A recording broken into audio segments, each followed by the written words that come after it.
Welcome to Open Space, a 30-minute recharging of the human spirit through art, poetry, literature, and music as selected or written and presented by Vanderbilt students, staff, or faculty. In the best of times, we often tend to huddle with our own discipline, status, race, religious affiliation, or preferences.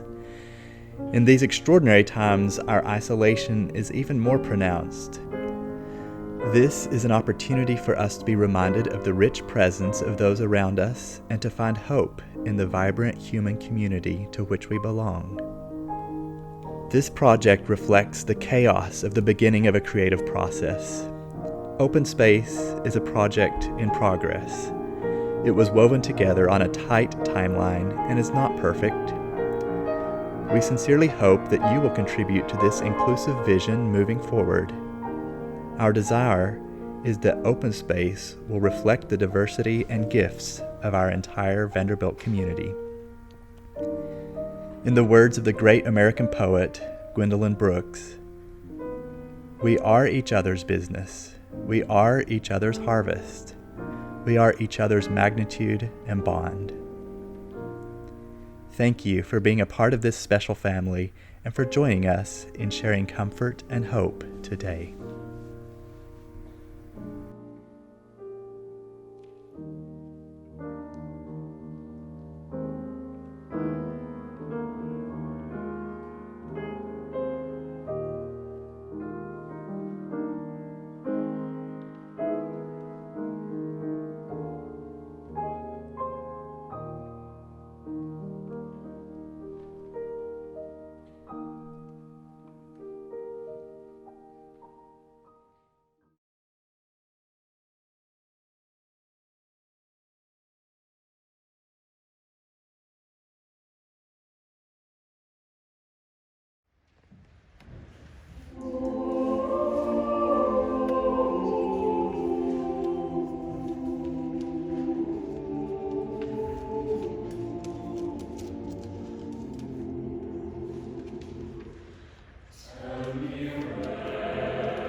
فَإِنَّ مَعَ الْعُسْرِ يُسْرًا إِنَّ مَعَ الْعُسْرِ يُسْرًا. For verily with hardship comes ease. Matthew 11:28-30. Come to me, all you that are weary and are carrying heavy burdens, and I will give you rest. Take my yoke upon you, and learn from me, for I am gentle and humble in heart, and you will find rest for your souls. For my yoke is easy, and my burden is light.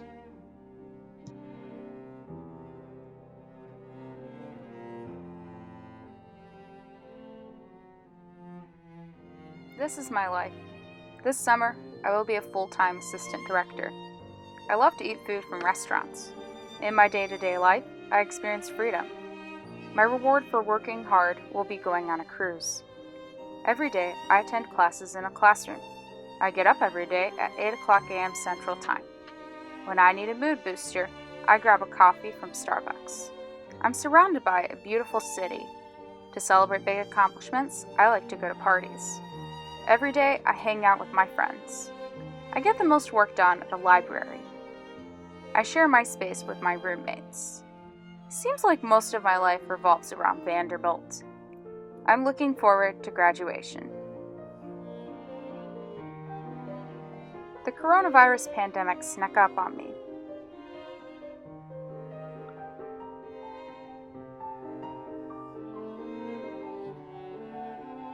It didn't really have much of an impact on things.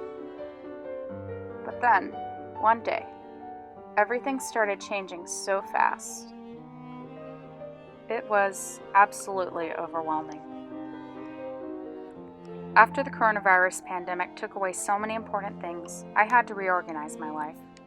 I'm trying to see the positives, the silver linings to cope with this. My daily life is very different.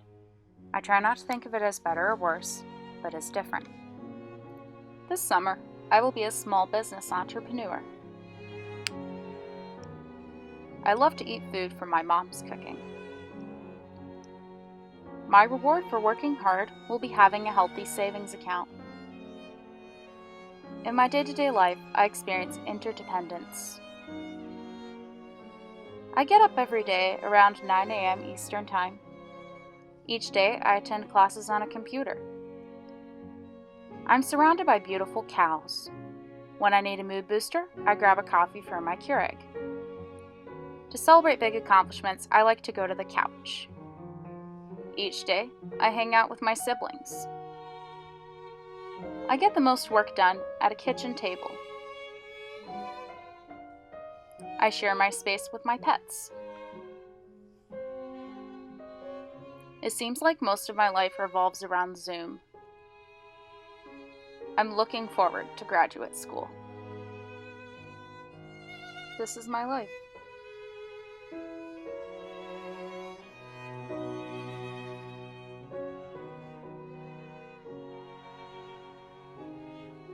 Hello, it's Michael Rose of the Blair School. This is a drawing by Carpaccio, Venetian painter born 1465. It's St. Augustine in his study. At the moment when he looks to his window and the light pours in and he realizes that his friend Jerome has died. Jerome, the saint who translated the Bible into Latin, the Vulgate. This is the moment when one friend reaches out to another at the moment of his own death and bids farewell. Literally, farewell, my friend. Here's the painting. And the animal, the dog, looks on in concern to his master. Or her, its master. In the drawing, it was a ferret. But what I love most of all is the back room filled with stuff. The tools of Augustine's trade, books, scientific instruments. In the background, but so detailed, so carefully wrought by Carpaccio to show the absolute continuum between the sacred and the profane, between the holy and the material, all of it blessed by the Redeemer and the altar. This is what I take hope and comfort in. I'm not even Christian. And I take comfort in this wedding between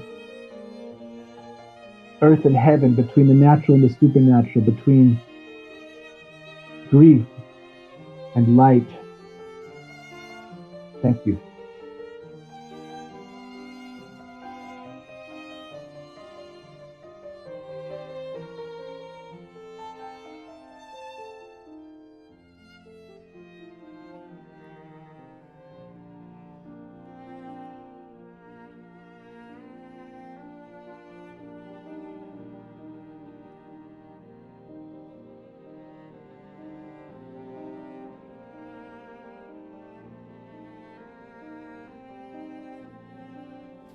Year 0, day 28 of quarantine.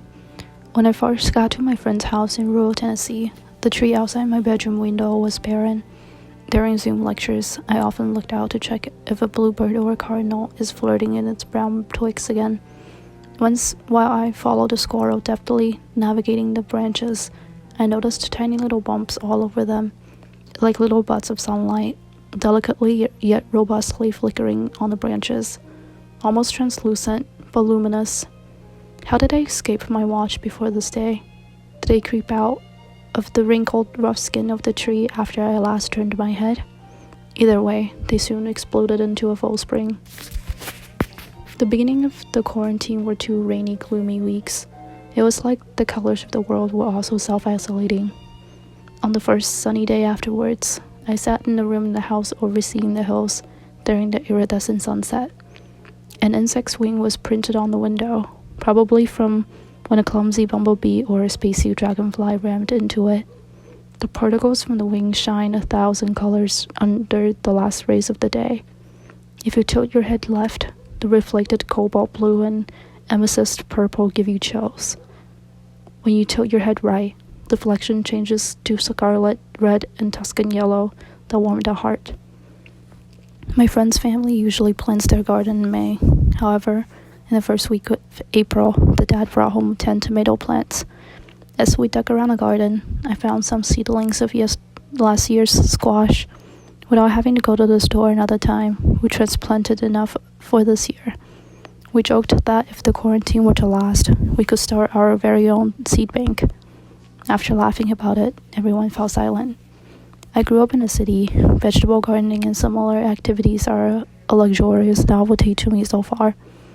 I appreciate how we can still roam the woods looking for turkeys and morel mushrooms and call it a game.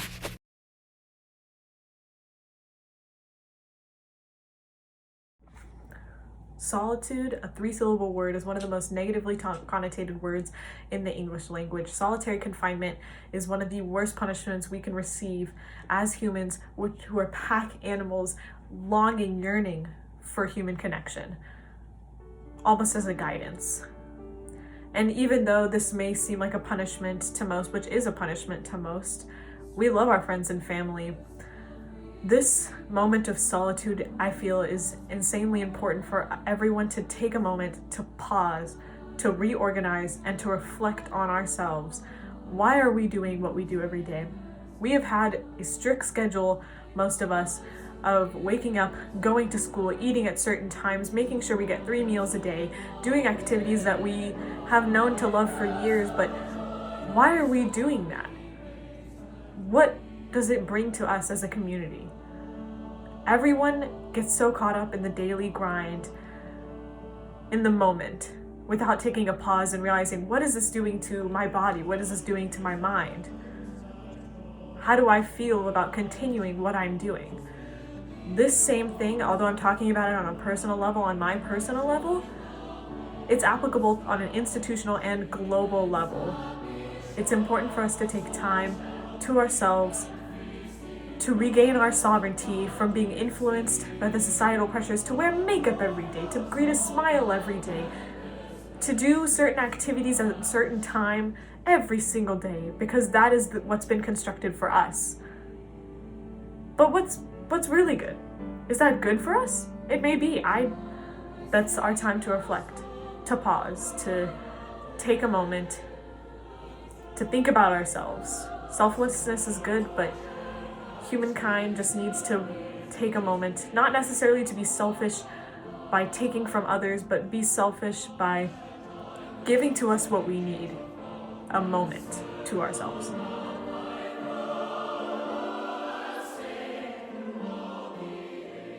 I ended up settling upon an excerpt from the first chapter of Thomas Merton's Life and Holiness, a text that has certainly given me strength in difficult times and hopefully can inspire strength in you.